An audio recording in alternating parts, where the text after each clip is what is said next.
For the flesh lusteth against the spirit, and the spirit against the flesh. And these are contrary the one to the other, so that you cannot do the things that you would. Galatians chapter 5, verse 17. One of the best things about a fast is it's almost like it's you're resetting your iPhone or giving yourself like a full body reset. And if you've ever been in an addiction or addicted to anything, you said you're not going to do it anymore, but a minute later you do the very same thing that you said you wouldn't do, then it can be pretty frustrating. And I kid you not, I've probably been addicted to everything that there possibly could be addictions to. And those of us that, you can be addicted to anything, truth be told, but those of us that have the biggest physical appetite in the flesh are oftentimes the ones that crave the most in the spirit. Christ said, "Blessed are those that hunger, for they should be filled." And in the same way, a lot of the times your physical fleshly hunger is actually a spiritual hunger that, your spirit is craving, your soul is lusting, bro, or not lusting, but it's desiring to actually be fulfilled.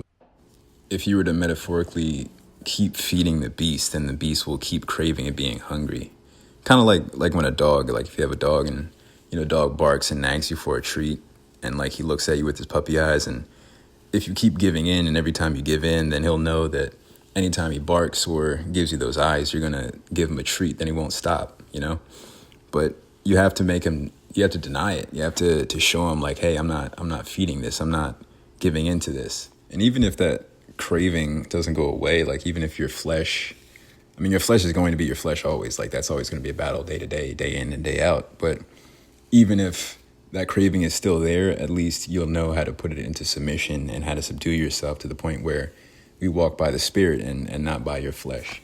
And most of the times that we even are bound, to these things that we might be addicted to, it's a spiritual binding, not a physical one. The things that our bodies desire are literally what our spirit despises.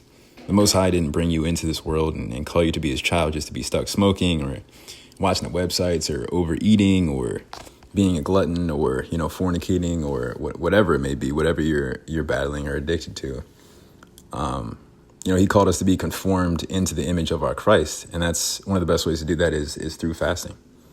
And fasting is also a great way to just kind of connect with God or to bridge the gap if you ever feel a distance from him, because he's always near. It's not like he left. He's married to us in that way spiritually.